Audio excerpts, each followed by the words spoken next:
Racine de delta, je n'utilise pas ce symbole.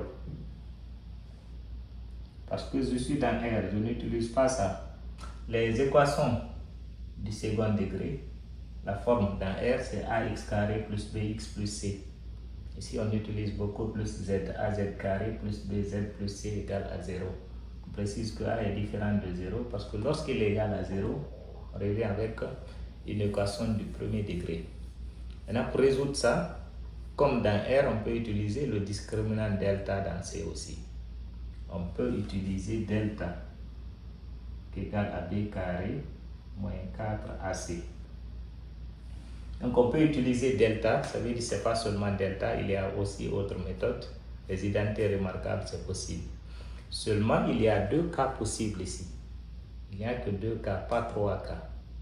En 12e, on a le cas où delta est inférieur à 0, où on dit qu'il n'y a pas de solution dans R.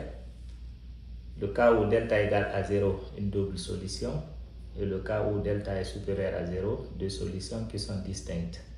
Ici, il n'y a que deux cas. Donc, le premier cas, si delta est égal à 0. Je calcule delta. Si je trouve qu'il est égal à 0, je maintiens les mêmes solutions vues dans R. Les deux solutions sont identiques. Z1 est égal à Z2. Comme dans R, c'est égal à moins B sur 2A. Si delta est égal à 0. Maintenant, si delta est différent de 0, ça résume les deux. Que ce soit inférieur à 0 ou supérieur à 0 au niveau de R, ça revient à différent de 0. Si delta est différent de 0, je trouve ses racines carrées. Donc je choisis petit delta comme étant égal à x plus iy, tel que petit delta au carré égale à grand delta. Donc c'est comme petit z carré égale à grand Z. Pour avoir les valeurs de petit delta, j'utilise le système x carré moins y carré égale à partie réelle de delta. Au lieu de a, je mets la partie réelle de delta. 2x y égale à partie imaginaire de grand delta. Et x carré plus y carré égale à module de delta. Comme on l'a fait au niveau des racines carrées des nombres complexes.